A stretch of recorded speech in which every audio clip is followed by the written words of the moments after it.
Hi guys! Welcome back sa aking YouTube channel. Ngayon po ay magluluto tayo ng tinapay na may spinach.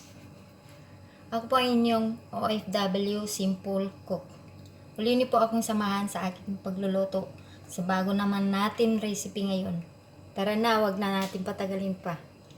Itong tasang gatas, warm milk, 1/3 of cooking oil,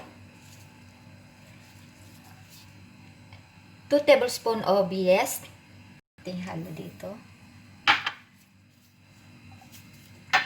5 spoon of sugar. Few turmeric.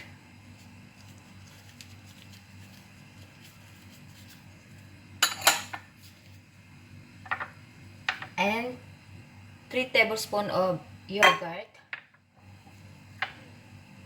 And few salt. Ngayon po, hinalo ko guys yung yeast saka asukal dito para po magme-melt yung asukal at ang yeast.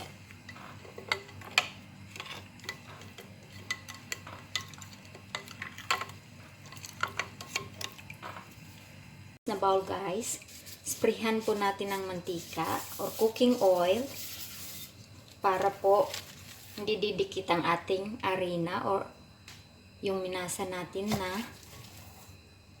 dough. Pagka ilipas po ng isang oras guys, ito na po ang ating dough. Ito guys, na-bowl na natin siya.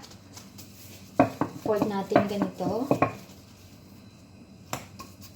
I hope na nakikita niyo ako. Ito na siya guys.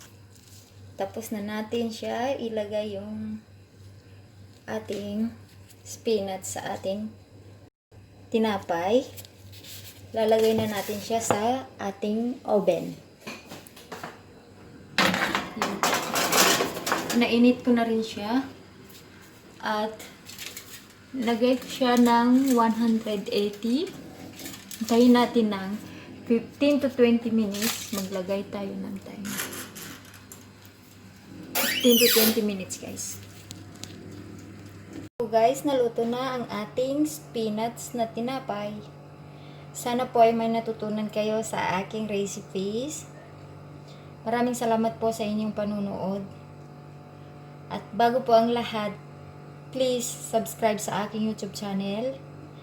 Huwag niyo rin po kalimutan like and share, comment and click the notification bell para po maging updated pa po kayo sa aking susunod na mga videos. Maraming salamat po sa inyong panunood. God bless you. Bye-bye.